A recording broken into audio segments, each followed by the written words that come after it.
Five of Earth energy. Okay? It looks like this is some kind of blockage right here. Might be not talking with each other, but I'm also getting another message that there could be something here na nakaharang, naka-block no, sa daanan. Kumbaga parang kunwari no, kayo ay nagda-drive ng inyong car no, and then lumusot kayo sa isang um, kanto no, tas hindi pala dun puwedeng dumaan no. So parang ganong klase ng energy, 'yan. So may nakaharang in short.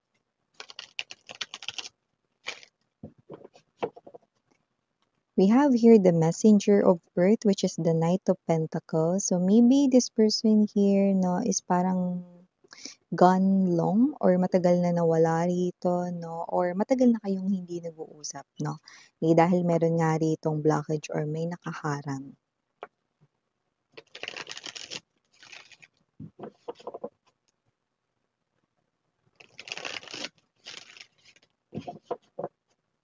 But with the Page of Cups energy or the Page of Water, I do see there's some kind of an action 'no, positive action na gustong gawin 'no, nitong person na ka-deal ninyo or itong person na involved dito sa inyong situation. Tanggalin natin tissue 'to mga babes. Commercial. So let's continue.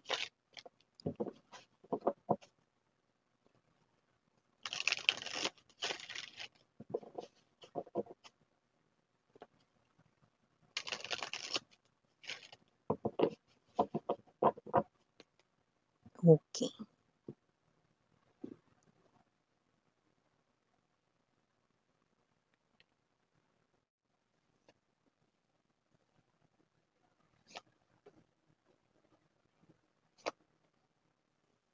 Oh.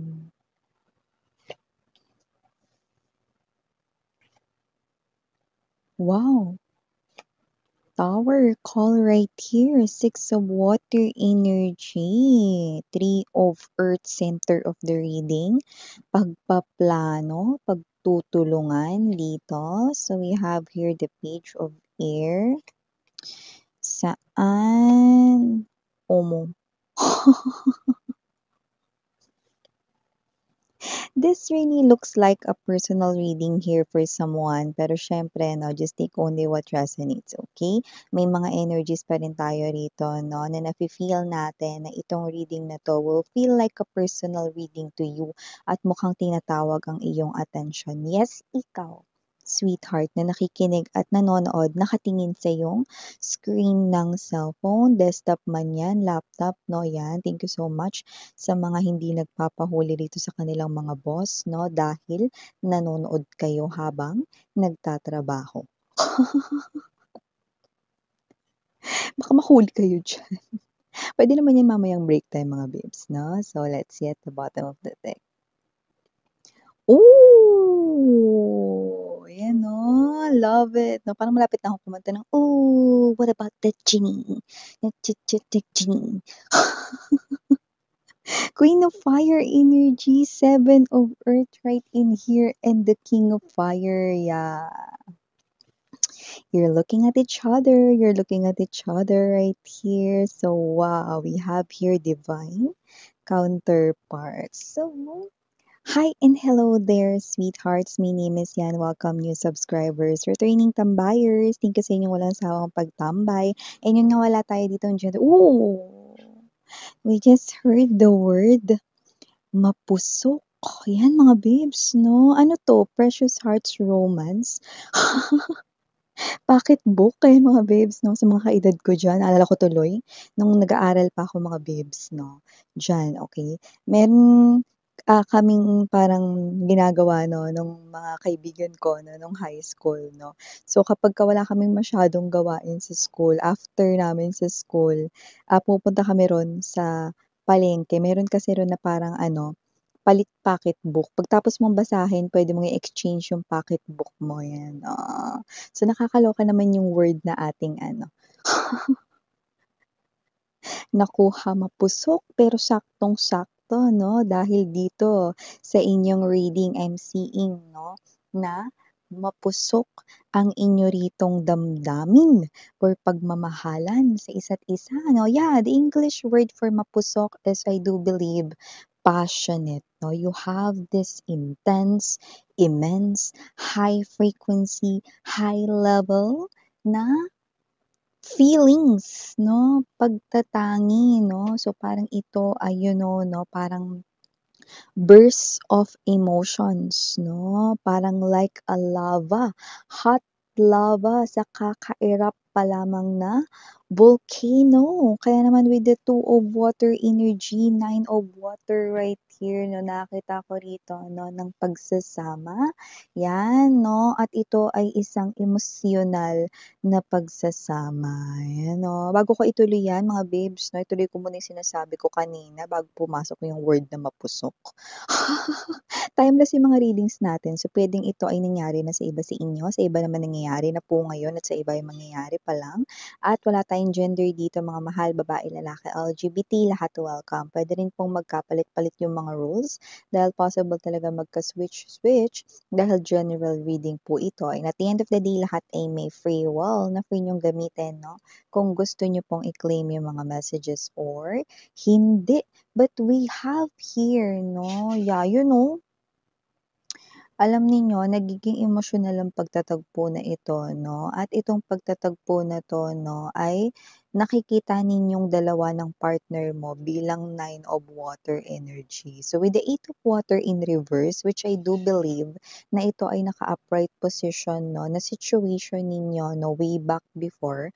Because Six of Cups is also present right here, 'no, sa energy ng Six of Water. Meaning to say, okay, yung separation ninyo ang mas lalong nagpa-realize sa inyong dalawa na mahal ninyo ng lubusan ang isa't isa, no? At ang paghihiwalay ninyong dalawa, yung time period na magkahiwalay kayo, yung time period, panahon, oras, no, na hindi kayo nagkasama, marami kayong mga natutunan at na-realize, no? At yun nga ay ang mahal nyo palang tunay ang isa't isa. So, nakakita ko rito, no, let's get straight to the point, no, maging direkta tayo rito, no. Ang iyong partner na lumalabas dito, no, ay maaari ritong na-distract or posible rin naman, no, na sumama sa isang third party, no, na ahas, tao. I'm sorry, nalilito kasi ako eh, no? Kasi kapag ka mang-aagaw, tinatawag ko rin kasing ahas, pero tao yon. So, taong ahas. So, nakita tayo dito ng energy mga babes, no, na posibleng ang iyo rito, no, na ex-person, okay, na na-realize na ikaw pala ang tunay niyang mahal, no, ay pwedeng minsan na na-distract sa isang third-party situation, no, because I'm seeing a lot of trees and the presence of the third party is very evident dito sa reading na ito. So, with the Three of Air energy, nakikita ko rito, no, na itong person na to ay minsang na-distract sa isang lust or desire with another person. However, okay, dun sa kanilang pagsasama na pinapakita rito na nag-cause ng tower moment dito sa inyo, no, nakita tayo rito ng energy, no, na pinagsisisihan ito ng person mo at gusto niyang makawala dun sa third party, no, dahil na-realize niya rito, no, na kayo talaga ang kanyang tunay na mahal, no. And don't get me wrong, nakita ko rito na yeah, may grudge kayo dun sa person ninyo, no, pero eto kayo, no, na minamahal niyo siya, no, and yeah, unawarely inaantay niyo pa rin itong person na 'to, 'no, na magbalik rito sa inyong life. So, nakakita rin tayo rito ng energy mga babes, 'no, na hinihintay niyo pa rin itong person na 'to. However, 'no, eto kayo na, medyo alam niyo 'yun, 'no, may bahid pa rin dito na parang galit kayo sa inyong person, pero may pagmamahal pa rin kayo sa kanya. Actually, nakita ko rito ng energy, 'no, na kayong dalawa ay magkakausap ulit because I'm seeing two souls being reunited back to each other. at magkakausap kayo rito 'no. So nakita ko yung energy mo 'no, nag-change dito. So upon seeing your person right here 'no, both of you ay nagiging emotional dito 'no. So there's tears na maaari rito 'no, na maaaring magkaiyakan kayo rito or may mga umiyak dito and high chance both of you 'no, one could be in teary eyes, one could be sobbing 'no, yung talagang as in hagulgol or iyak rito 'no, so may gano'ng klase ng energy. So nakita tayo rito 'no, ng energy na parang with the 8 of water in reverse, tower right here and call. Alam mo sa lahat ng tower, ito yung tower na maganda, tingnan mo. Ito yung tower na buo, 'di ba? Ta's mukhang malinis, mukhang matibay 'no, 'yan. So parang kahit pasabugin ito, hindi ito basta-basta magigiba, tingnan mo, 'di ba? So nakita tayo ng energy rito 'no, na itong inyong separation made both of you realize that you truly love each other and that you have that 'no, mapusok na damdamin with each other 'no. It looks like there's this very fiery, intense right here 'no, love that you feel 'no, na dumadaloy sa inyong mga ugat, sa inyong mga, parts rito 'no, ng inyong body and this is you, you are longing for each other's soul right here 'no, and then eto kayo na magkakausap 'no, and your person right here will ask for your forgiveness 'no, will almost beg right here 'no, at maaari pa rito mag-kneel down sa floor, okey, or sa sahig dito 'no, so maaaring lumuhod pa ito or whatsoever basta kahit hindi, this person here will beg for your forgiveness and I'm seeing you right here 'no, giving your person here another chance 'no, so may pagpapatawaran dito. So nakikita ko na pinapatawad mo siya rito and you're going back right here into each other's arms. So yun ang nakikita natin dito.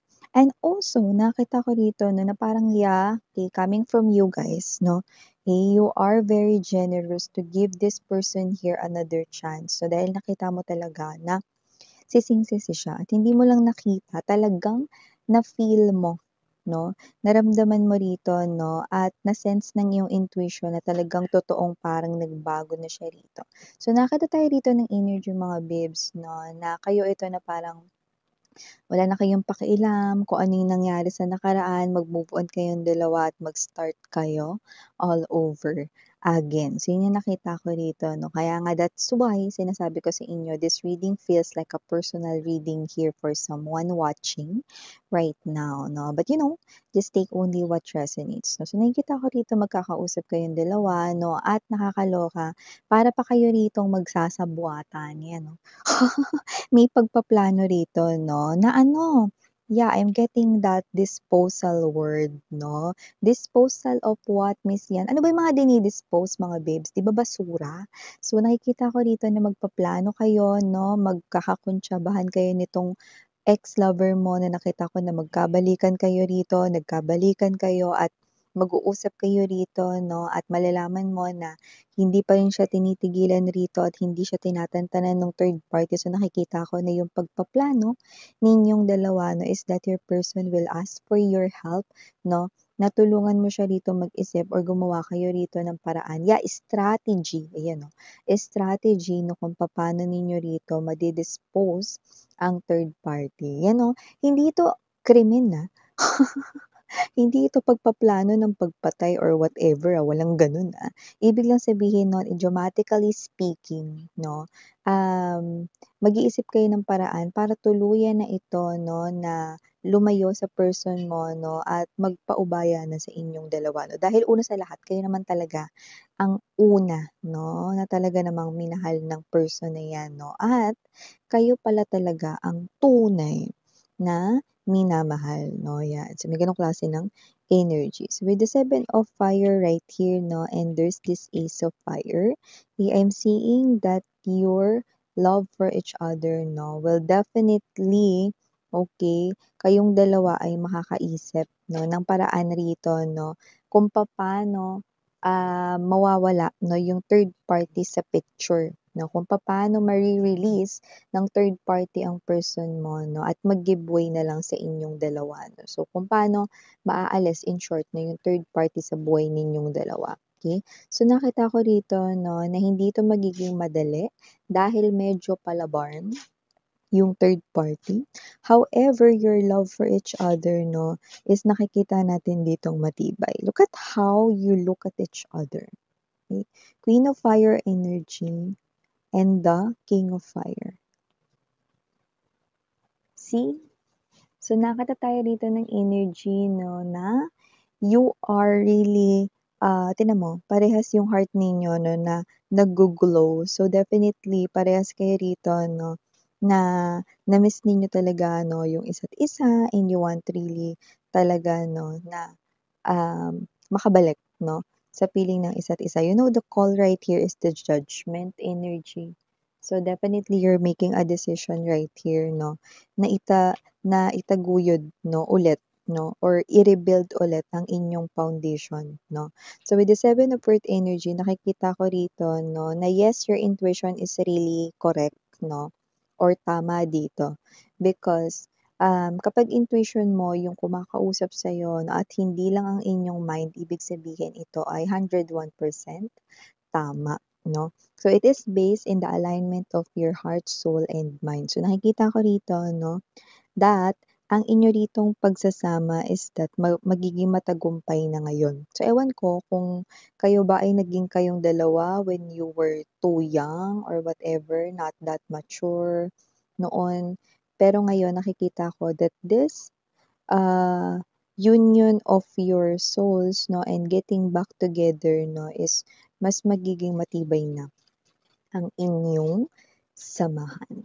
Yan. No? Kumbaga parang ano, this is another chance, no, for that new passionate beginning. Yan, no, and magtutulungan kayo rito, no, para maitama yung lahat, no, at nakikita ko rito na posible kayo magtagumpay because two heads naman talaga ay better than one. So, yung mga iisipin ninyong strategies or mga gagawin ninyo rito, no, is nakikita ko rito, no, na magpapataboy at magpapaalis, no, doon sa minsang naisingit na third wheel. Yan, no? So, yeah, ganun talaga mga babes, no? Alam mo, kapag ka talaga ang puso ang tumawag, mga babes, wala talagang magagawa dito, no? And I think, okay, nakita ko rito, no, na alam mo rin sa sarili mo that your person ay talagang tunay na nagbago, no? That's why you gave him or her another chance, no? And spirits are also